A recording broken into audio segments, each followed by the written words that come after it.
Hi students. So கூடிய சீக்கிரம் வந்து பார்த்தீங்க அப்படின்னா 10th வந்து பேப்பர் கரெக்ஷன் ஸ்டார்ட் பண்ண போகிறாங்க. 11th 12th paper correction day by டேயாக வந்து போய்கிட்டு இருக்கு. இந்த நிலைமையில் 11th ஏகப்பட்ட கிரேஸ் மார்க் வந்து கிடச்சிருக்கு. ஸோ வேறு லெவலான ஒரு தகவல்.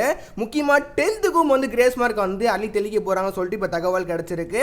12th ஆல்ரெடி சொல்லியாச்சு, இருந்தாலும் நம்ம வீடியோவில் கவர் பண்ண போகிறோம். இன்னைக்கு நம்ம வீடியோவில் கிரேஸ் மார்க் என்னென்ன சப்ஜெக்ட்டுக்கெலாம் வந்து இருக்குது, அண்ட் முக்கியமாக பேப்பர் கரெக்ஷன் எந்த மாதிரி பண்ணுறாங்க, கிரேஸ் மார்க்லாம் போடுறாங்களா போட மாட்டேங்கிறாங்களா, முக்கியமாக எவ்வளோ எடுத்தால் பாஸ் பண்ணி விடுறாங்கன்னு சொல்லிட்டு ஏகப்பட்ட இன்ஃபர்மேஷன் நம்ம வந்து கவர் பண்ண போகிறோம். வீடியோ பார்க்குறவங்க ஃபஸ்ட் டைம் வந்து சேனல் வந்து விசிட் பண்ணுறீங்கன்னு நினச்சிங்க அப்படின்னா மறக்காமல் லைக் பண்ணிட்டு அண்ட் சப்ஸ்கிரைப் வந்து பண்ணிக்கோங்க. நம்ம வந்து பேசிக்காக பேப்பர் வந்து எப்படி திருத்துறாங்க சொல்லிட்டு ஸ்டாஃப் திருத்துவாங்களா, அங்கே வந்து எப்படி திருத்துறாங்க சொல்லிட்டு ஏகப்பட்ட இன்ஃபர்மேஷன் நம்ம வந்து டே பை டேயாக போட்டுட்டு இருக்கோம். முக்கியமாக 10th வந்து கிரேஸ் மார்க் வந்து சொல்ல போகிறாங்க, 11th வந்து கிரேஸ் மார்க் பற்றி நான் வந்து சொல்ல போகிறேன்.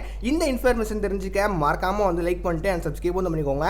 நீங்கள் வந்து சப்ஸ்கிரைப் பண்ணுறது மூலியமாக தான் எனக்கு நெக்ஸ்ட் வீடியோ போகிறதுக்கு ரொம்ப யூஸ்ஃபுல்லாக இருக்கும். ஸோ எல்லா பேரும் வந்து சப்ஸ்கிரைப் பண்ணியிருப்பீங்கன்னு சொல்லிட்டு நான் நம்புறேன்.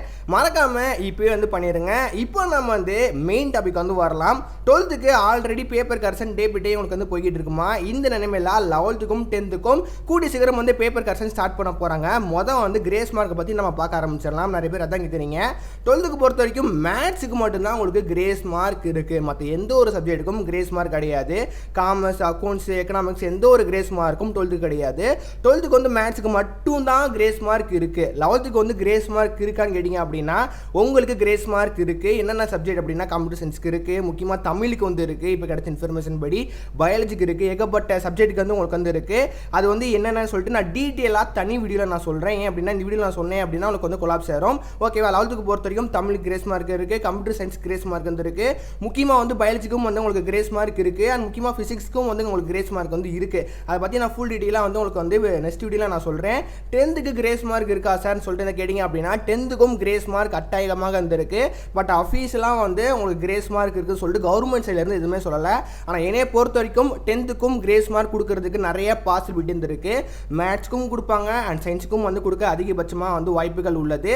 அதனால கிரேஸ் மார்க் வந்து இருக்குன்னு சொல்லிட்டு நீங்கள் தெரிஞ்சுக்கோங்க. நெக்ஸ்ட் வீடியோவில் டீட்டெயிலாக வந்து என்னென்ன கொஸ்டின் நம்பருக்குலாம் வந்து இருக்குன்னு சொல்லிட்டு நான் உங்களுக்கு நான் போஸ்ட் பண்ணுறேன். இந்த வீடியோவில் சொன்னேன் அப்படின்னா கொலாப்ஸ் ஆயிரும். ஓகே சார், இந்த வாட்டி எப்படி பேப்பர் கரெக்ஷன் திருத்துறாங்க, எல்லா பேத்துக்கும் வந்து நல்லா மார்க் போடுறாங்களா, பாஸ் பண்ணி விட்டுருவாங்களா, எவ்வளோ எடுத்தா பாஸ் அப்படின்னு சொல்லிட்டு நிறைய பேர் கேட்குறீங்க. பேசிக்காக நீங்கள் 90 மார்க் வந்து எழுதிருக்கீங்க அப்படின்னா நீங்கள் வந்து 25 எடுத்தால் பாஸ். ஓகேவா. நீங்கள் 21, 22, 20 எடுத்துனா கூடயும் வந்து நீங்கள் எல்லா கொஸ்டின்ஸும் அட்டன் பண்ணியிருக்கீங்க, ரிலேட்டடாக ஆன்சர் பண்ணியிருக்கீங்க, ஆன்சருக்கு பேஸ் பண்ணி ஆன்சர் எழுதிருக்கீங்க அப்படின்னா 21, 22 மார்க் நீங்கள் எடுத்திருந்தீங்க அப்படின்னா 2-3 மார்க் வந்து தேவைப்படுற மாதிரி இருக்கும். அந்த நிலைமையில கண்டிப்பாக எல்லா பேரும் வந்து பாஸ் பண்ணி விடுற மாதிரி தான் வந்து எனக்கு கிடைச்ச இன்ஃபர்மேஷன் படி நான் சொல்கிறேன். அதனால 25 மார்க் தான் பாஸ். உங்களுக்கு 23 தான் வருது, 21 தான் வருது அப்படின்னா கண்டிப்பாக கொஸ்டின்ஸ் நீங்கள் அட்டன் பண்ணுறது மூலியமாக உங்களுக்கு ஒரு மார்க் போட்டு பாஸ் பண்ணி விட்டுருவாங்க.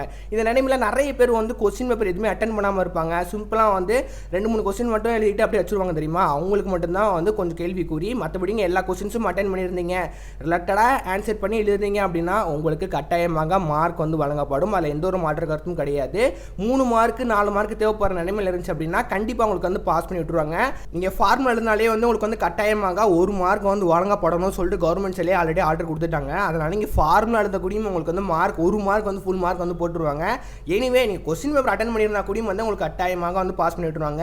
இந்த வாட்டி எப்படி பேப்பர் கரெக்ஷன் திருத்துறாங்க சார், ரொம்ப ஸ்ட்ரிக்டாக திருத்துறாங்களா, ரொம்ப மீடியமாக திருத்துறாங்களா, எப்படி திருத்துறாங்க அதை சொல்லுங்கள் அப்படி கேட்டிங்க அப்படின்னா மீடியமாக எல்லா பேருக்கும் மார்க் ஃபேவரபுளாக இருக்கிற மாதிரி தான் திருத்துறாங்க. ரொம்ப ஸ்ட்ரிக்ட்னு சொல்ல முடியாது, ரொம்ப ஈஸியாகவும் வந்து திருத்துறாங்க சொல்ல முடியாது. எல்லா பேருக்கும் வந்து ஃபேவரபுளாக இருக்கிற மாதிரி நீங்கள் என்ன ஆன்சர் இருக்கீங்களோ அதுக்கேற்ற மாதிரி வந்து மார்க் வந்து போடுவாங்க. மற்றபடி ரொம்ப ஸ்ட்ரிக்டாக திருத்துறாங்க எதுவுமே வந்து கிடையாது. முக்கியமாக நம்மளோட ஸ்டூடெண்ட்ஸ் வந்து ஒருத்தர் கமெண்ட் பண்ணியிருந்தாரு, என்ன அப்படின்னா நான் 11th மேத்ஸில் வந்து எல்லா கொஸ்டின்ஸும் அட்டன் பண்ணிட்டேன், இருந்தாலும் வந்து ஒரு கொஸ்டினில் வந்து எனக்கு ஆன்சர் வந்து வரல, பட் இருந்தாலும் வந்து எனக்கு ஸ்டெப் மார்க்குக்கு வந்து மார்க் வந்து போடுவாங்களா அப்படின்னு சொல்லிட்டு வந்து கேட்டிருந்தாங்க. கண்டிப்பாக போடுவாங்க. நீங்கள் ஃபார்முலா எழுதுக்காண்டியும் போடுவாங்க, ஸ்டெப் மார்க்கும் வந்து உங்களுக்கு வந்து கணக்கில் எடுத்துப்பாங்க. ஸோ அதனால வந்து உங்களுக்கு ஆன்சர் வரல அப்படின்னா மேக்ஸிமமாக வந்து 1 மார்க் வந்து குறைப்பாங்க.